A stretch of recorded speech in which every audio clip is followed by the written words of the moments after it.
Hello, BookTube. Happy Columbus Day. It's a federal holiday here in the United States, so Tom from Tipperary, my mail truck driver, will not be stopping by later today with a tub full of books for me. And I knew this going into the weekend. So days ago, I suggested the idea of maybe doing a Columbus Day Q&A, where you would leave questions for me and that would be the substance of my video. There's a lot of other videos I could make, as a couple of you have pointed out. I'm only one entry into a presidential library series, and we have to wrap up the Western Canon starter kit, and there are a whole bunch of other starter kits. But this seemed like a fun idea, uh, and days ago when I made the suggestion, I checked a couple of hours later, and a few questions were there already. I haven't looked since because I want to see if they've continued to build. But the number of questions that were there when I last looked was enough to make a 10 or 20 minute long video. So I figure I'll look at it now and we'll go through them and see. So what have we got here? All right, so the first question comes from Gurkha Pro, and it's oh my, oh, okay. There are more. There are more questions than I thought. All right, well, we'll make two videos. Let's get through them and see if we can knock some of them off here. In your opinion, which historical figures had the most fascinating lives? Also, how did little Frida get her name? The second question is really just a request to see your cute little dog on camera again. She will be on camera many times, but she's sound asleep now. After a morning of picking fights with every inanimate object anywhere around her, so I hesitate to wake her up. If she wakes up during the course of the video, I'll haul her up onto camera, but you'll be seeing her many times. In answer to the question of which historical figures had the most fascinating lives, my standard answer is my five guys. Although it could be anybody. It could be, there are all sorts of historical figures that led fascinating lives. I have always been intrigued by Alexander the Great, the Roman Emperor Trajan, Erasmus, the Dutch humanist, Samuel Adams, the ideological father of the American Revolution, and President William Howard Taft. But there are all sorts of others in all walks of life. It most fascinating. I'd have a hard time narrowing that down. You develop interests of your own over time, but I don't know that I'd be willing to lend the superlative to anything. Uh, let's see here. Louise, a strong belief in Wicker, says, "I hope it's not too late to suggest a Q&A, but I'm rather intrigued at your interest in Regency romances. It seems well unusual. I agree it does, but it shouldn't. There shouldn't be any predictability to our reading. When did you discover this passion? Also, you mentioned that that the three best writers of the 20th century were women, but I didn't see you say who those three were. And as a rather obvious question, why did you never visit Australia? Have you ever been to New Zealand? Uh, so let's do these in order here. Um, uh, the Regency romances, my interest seems unusual. When did you discover this passion? When I worked in bookstores, long time ago, one of my coworkers was a dyed-in-the-wool Regency fan, a Regency author, and a reviewer for what was then called Romantic Times. Uh, and I had the standard, what I imagine is the standard mainstream reader sort of condescending contempt for romance novels just in general, and for formulaic romance novels like Regency novels in particular. And she used to mock me for that, and we would go back and forth. I would say, why? How on earth can you defend this genre? It's well known to be for grandmothers. It's well known to be a silly, vapid genre. And she said, no, it's not. You haven't read it. You especially haven't read its best practitioners, and you couldn't write it in a month of Sundays. And that got to me. That got under my skin, and I started reading romance novels first at her suggestion, and then just widely on my own. And it turned out she was right. They are delightful, and they're a lot harder, a lot more complex, the good ones, than they seem. Especially the most corseted of all, which were the old style Signet and Zebra Regency romances, the old style Regencies that are extremely formulaic and don't have any sex and don't have any, you know, spies or anachronisms or anything like that. Nothing. Regencies are still the most popular romance in the field, but you get those big lush things now with the full color gatefold covers and young women and young men acting in a way that young women and young men simply did not act during the Regency period. They would have courted social ruin had they done so. So they're not realistic either. I like to think of them more as Regency fantasies. They're still delightful, and some of their authors are some of my favorite working professionals in any field of writing. But they're not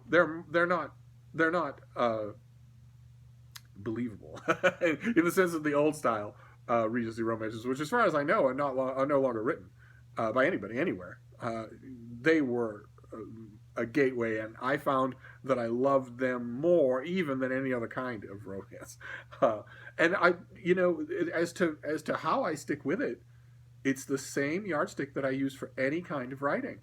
I don't do any kind of reading out of blind loyalty. None. I have to enjoy it. And I have almost never read an old style Regency romance novel from like the 80s or the early 90s that I didn't love. So I'm going to keep going back. I wish I had every Signet Regency romance ever published. I lost track. We're going to need more than one video, I think. You mentioned the three best writers of the 20th century were women, but I didn't see you list who those were. It would be, for me, Edith Wharton, the great, the mighty Edith Wharton. Virginia Woolf, who I do classify as a 20th century writer, even though, she cut her intellectual teeth in the Edwardian era, and Marilynne Robinson, who's still alive and with us and is brilliant. Just a brilliance that I often find, to use the BookTube buzzword, problematic. But I would probably have found Wharton and Woolf problematic too if they'd been writing while I was alive. Sometimes when Marilynne Robinson makes a misstep, I think it's a big misstep. Often, what I consider to be a misstep on her part, I will go back and end up enjoying. So I would definitely put her on the list. And then, why did you never visit Australia? Have you ever been to New Zealand? I've never been to New Zealand. No, I've never been anywhere in that entire huge archipelago. And as to why I never visited, it was random chance. It was total happenstance. I was actually working passage on a vessel. I was also I was working passage, yes. I also was paying a large amount. I had money, and the vessel had none. The captain and the crew had none. And once we realized that we got along, and once they realized that I could handle the craft as well as they could, they were okay with me sort of, easing things financially. So I wasn't the captain. But the captain and I were friends. By the time we got to the point in this story, the captain and I were good friends. And he one day said, that brown smudge on the horizon is Australia. It's just a few days detour if you want to go and see it. And I stood there and I said, and I've told this story many times. I think I've told it on this channel. I stood there, I looked at that brown smudge. I knew that it was the only place on Earth I hadn't been. And I said, I'll get to it someday. I didn't do it. And now I never will. So it's that one spot those spots are going to remain off the list. So let's see here. Ibrahim says, you have been a breeze of fresh air to me, and I'm sure many others as well. Isn't that nice? Oh, that's awful nice. Your videos may become a treat I end my day with. That is actually true for a lot of people. So many people who emailed me and said that they go to work, or they go to school, or their kids go to school, and they all know that by the end of the day, I will have racked up a video, or maybe 2, or maybe 3, or sometimes 4. And they wait until the end of the day, and they all watch them together. It's incredibly humbling. I'm so humbled and proud that I could be doing that. Some people have even sent me pictures of me on those big plasma screen TVs. I feel like I should be solving crimes like on CSI. But anyway, thank you very much. Let's see what your question is. Teach us how to fish. Guide us to the skill of reading faster and more effectively. Well, it's you put it right. It's just a skill. It's a muscle. The same as anything else. If you were to talk to cutie patootie Olympic diver Tom Daly, and you were to say, what's the secret to how you win so many medals, he would immediately say, there isn't a secret. I practice every day. I've logged my practice every day. I work harder at this than anybody else in the world. And as a result, I'm really good at it, perhaps better than anybody else in the world. It's the same thing with reading. There are some things that you can do to help yourself in terms of speed and retention. And the foremost of those is to stop subvocalizing. If you are saying the words that you're reading in your head, even when you're reading silently, you are reading at a fourth of the speed that you could have, and that's okay. That's perfectly okay. But if you're frustrated by the cumulative amount that you read, if you wish that you were reading more books, that's the reason why. If you do that, that's why you're not reading more. Also, distractibility. The problem with reading is that we all grew up with it. It's absolutely in the air, the atmosphere, the background of our lives. So we don't accord it the kind of focus and concentration that we accord to other skills. You would never take a cheeseburger with you or a tablet while you were out running. You wouldn't do it. It's an isolated thing, and you want to do it well, so you concentrate on it completely. I've noticed that because reading is so ubiquitous in our lives, we tend not to treat it that way, and I do. So when it's time for me to read, I'm doing nothing else. I'm paying complete attention, and I'm not subvocalizing. So it helps a lot. It gobbles up the reading, but it also makes the reading experience more intense. Now, it's perfectly okay if you don't do that. It's perfectly okay if you don't want to read that way, but that's the way to do it. As you know, a whole bunch of people can attest that if you walk up to me in public, I'm waiting for you on a bench or I'm waiting for you at a restaurant and I'm reading, good luck getting me to respond to you with the first hello. Most people have to put their hand between me and the book or me and the screen in order to get a response from me, and that's why. And of course, at night, after midnight, I do nothing but read. So that's it. There is no secret. That's just it. You do that for 50 years, your reading skills will be in prime shape. Amanda Miguel Austin says, a silly question, but you read so much that I'm always wondering how much you actually sleep. You say you turn off your social media after midnight and start reading. When do you actually go to sleep and wake up again?